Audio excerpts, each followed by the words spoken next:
Every year, thousands of cruise vacations go completely wrong, often for reasons you can totally avoid. People get stranded, lose their life savings or worse, and it all starts with one tiny mistake. Imagine saving up for your dream trip only to have it turn into a complete disaster that costs you everything. It happens more than you think, and today, we're going to make sure it doesn't happen to you.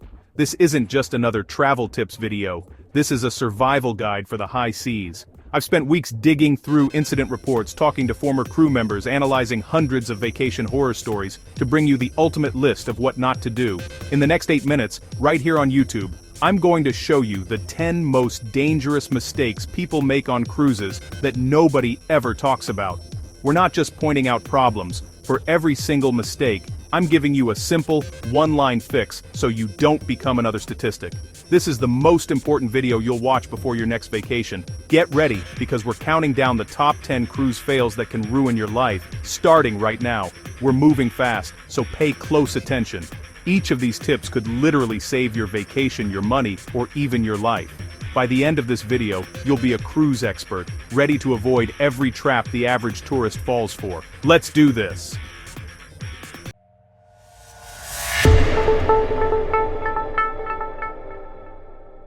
Okay, let's kick this off with a mistake that can literally bankrupt you. You think, I'm young, I'm healthy, what could possibly go wrong? Slip by the pool, get a nasty infection, have a sudden medical emergency in the middle of the ocean. The ship's doctor is great, but they're not cheap, and if you need a medical evacuation by helicopter, we're talking a bill that can easily hit $100,000 or more. Your regular health insurance probably won't cover you out at sea or in a foreign country. I read a story about a guy who had an appendicitis attack mid-Atlantic. The helicopter ride to the nearest hospital in the Azores cost him over $75,000 out of pocket. He lost his life savings because he skipped a simple, cheap step before he left. It's a gamble you can't afford to take. Every year, thousands of passengers face this exact nightmare, turning their dream vacation into a financial catastrophe that follows them for years.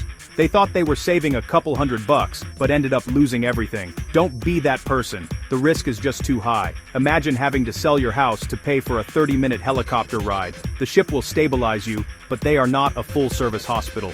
Once they decide you need more advanced care, the meter starts running, and it runs fast.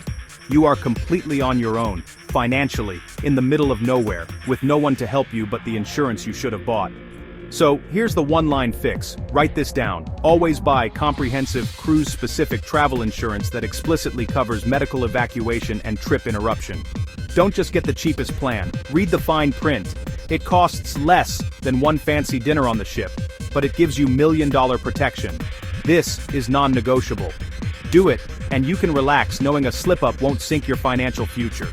Alright, mistake number 9 is one that seems small, but has life or death consequences.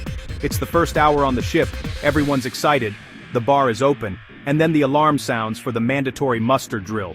You see people rolling their eyes, hiding in their cabins, or trying to skip it.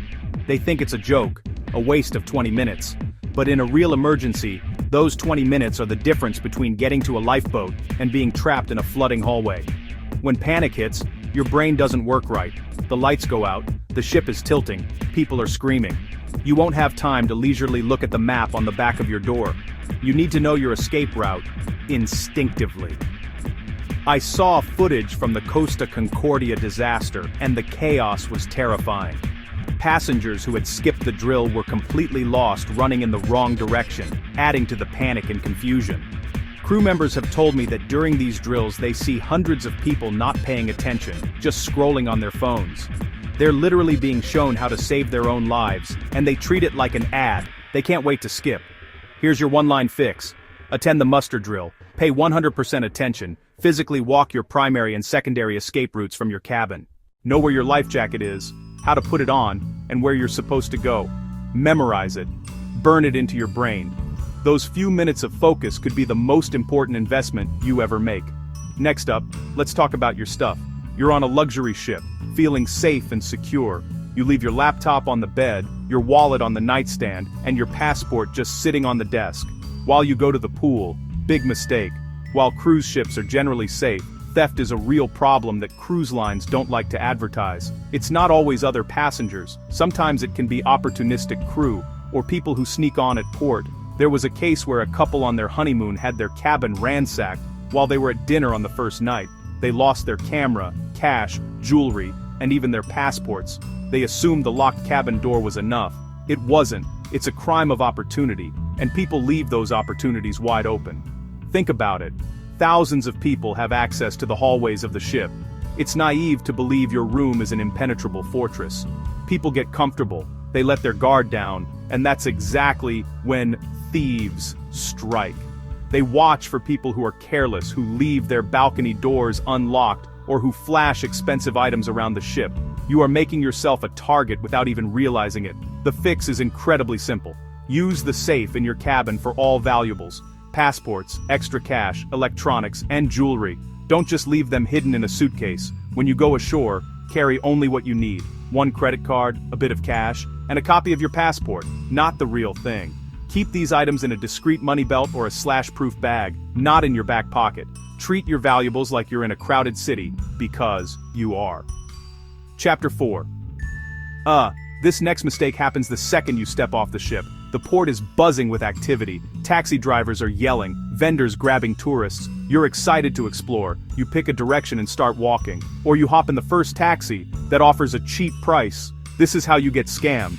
This is how you get robbed. This is how you end up in a dangerous part of town. I talked to a family who took an unofficial island tour from a guy on the pier. Halfway through, the driver stopped in a remote area. The driver demanded double the agreed price. They had no cell service. They had to pay. They were targeted because they looked lost and had no plan. They walked right into a classic tourist trap. These scammers are professionals. They can spot a fresh-off-the-boat passenger from a mile away. They know you're on a tight schedule. You don't know the local currency well. You don't know safe zones from unsafe ones. Going ashore without homework is like walking into a maze blindfolded. You're putting yourself and your family at risk. It's not adventurous. It's reckless. So, here's your crucial one-line fix: research every port of call before your cruise. Book excursions through the ship or verified, highly rated local companies. Know the common scams. Look up the safe zones. Know the fair price for a taxi, and have a plan. If you explore independently, share your itinerary with someone on the ship. And save the ship's port agent contact info on your phone. A little bit of research goes a long way. Chapter 5. You might think you don't get seasick. You've been on a ferry, you've been on a fishing boat, and you were fine, but a multi-day cruise on the open ocean is a different beast. When seasickness hits, it hits hard. It's not just a little bit of nausea, debilitating dizziness, vomiting, misery that can confine you to your bathroom for days, wasting thousands of dollars and your vacation. I saw a post from a guy on his first cruise to Alaska. Rough seas in the Gulf of Alaska, 48 hours stuck in his cabin, too sick to look at the glaciers he paid to see. One of the most miserable experiences of his life. He waited until he felt sick to take medication. Too late. The vacation was ruined. He thought he could tough it out. The ocean always wins. Don't let your ego trick you. Even seasoned sailors can get seasick. It depends on the ship, the weather, and your own body that day. Waiting until the first wave of nausea is a rookie mistake. Prevention, not reaction. Super simple fix. Pack multiple remedies and start before boarding. Patches, wristbands, non-drowsy pills like Benine or Dramamine. Book a cabin midship, lower deck, less movement. Start the night before. Better to have it and not need it. Chapter 6. The bars are open 24/7, the drinks are flowing, and you've got that all-inclusive drink package. It feels like a license to party with no consequences, but this is one of the fastest ways to end up in a cruise ship horror story. Overindulging in alcohol is linked to almost every bad thing that can happen on a ship. Arguments, fights, injuries from falls, getting left behind in port, going overboard. Every cruise has stories. The guy who had a few too many margaritas climbed from his balcony to his friends and slipped. A couple got into a screaming match at the midnight buffet, then security escorted them back to their room. A group had so much fun at a beach bar in port they lost track of time and came back to watch the ship sail away. The ship's environment makes it incredibly easy to drink too much. You're relaxed, you're on vacation, and you don't have to drive anywhere. But you're still in an unfamiliar environment with real dangers. Your judgment becomes impaired, you take risks you wouldn't normally take, and you become a much easier target for criminals. That drink package isn't a challenge, it's a convenience that requires responsibility. Pace yourself. Alternate every alcoholic drink with a bottle of water, and always have a buddy who can keep you accountable. Before you go out, agree on a meeting point and set a curfew. Never leave a friend behind, and don't let your vacation turn into a cautionary tale because you couldn't say no to one more piña colada. Chapter 7. This one is a silent vacation killer. You've had an amazing week, and you go to check out on the last morning, only to be handed a bill for hundreds or even thousands of dollars you weren't expecting. Your heart sinks. This is the sting of hidden fees, and cruise lines are masters of it. You think cruise fare covers everything, right? Wrong. The specialty restaurants can be $50 per person. That convenient ship Wi-Fi, it can cost more than your cell phone bill back home. And the biggest one, automatic gratuities, $15 to $25 per person, per day. Each little swipe seems harmless, but they add up. Chapter 8. In today's world we feel naked without our phones. We rely on them for maps. We rely on them for communication. We rely on them for information. On a cruise ship, that reliance can be your downfall. You assume you'll have service. You assume the ship's Wi-Fi will be just like at home. Then you hit the open sea. Your phone says no service. The ship Wi-Fi is astronomically expensive, or it's so slow it's completely useless. You are now officially in a communication blackout. This becomes a huge problem in port. You plan to use Google Maps, but you have no data. You get separated from your group and can't call them. Or you forget airplane mode. You come home to a roaming bill for £2,000. Your phone was connecting to cellular at sea without you knowing. One traveler got lost. They almost missed the ship, all because they depended on a connection that wasn't there.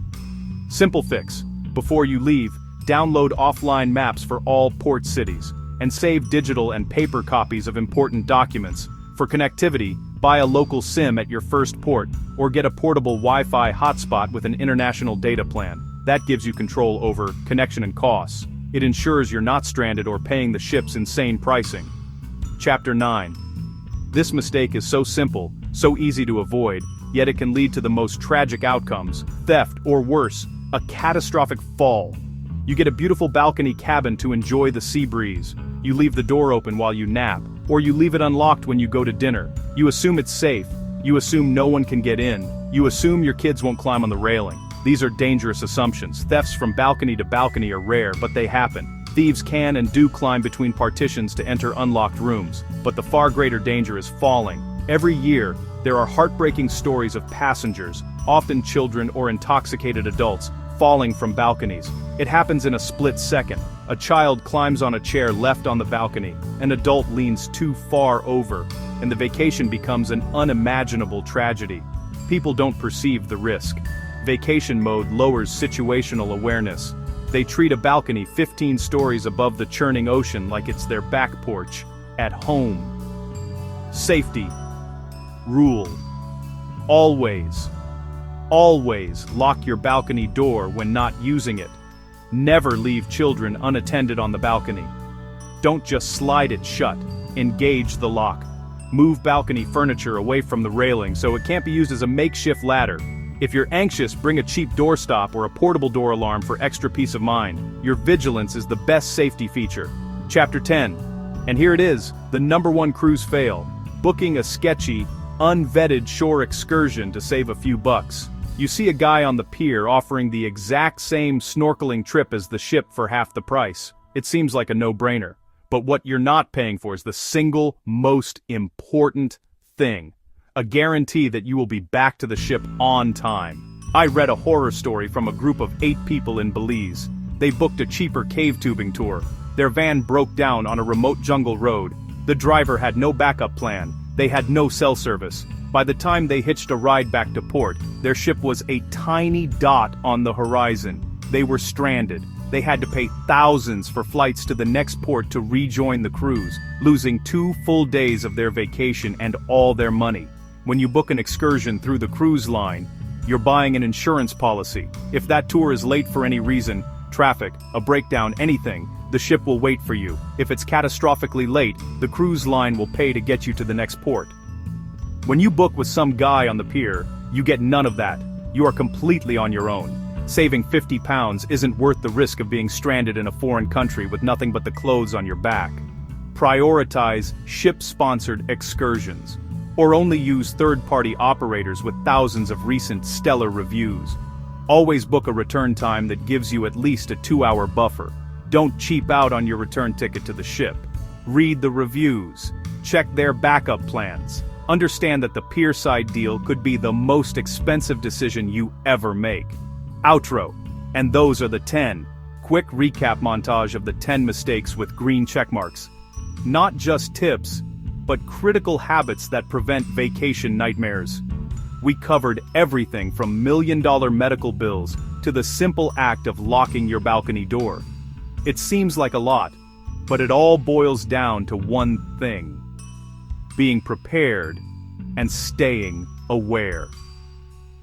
Your dream vacation deserves to be a dream, not a disaster that costs you your savings or puts you in danger. These small changes in how you travel make a huge difference. By avoiding these 10 common mistakes, you've basically unlocked a secret level of stress-free cruising.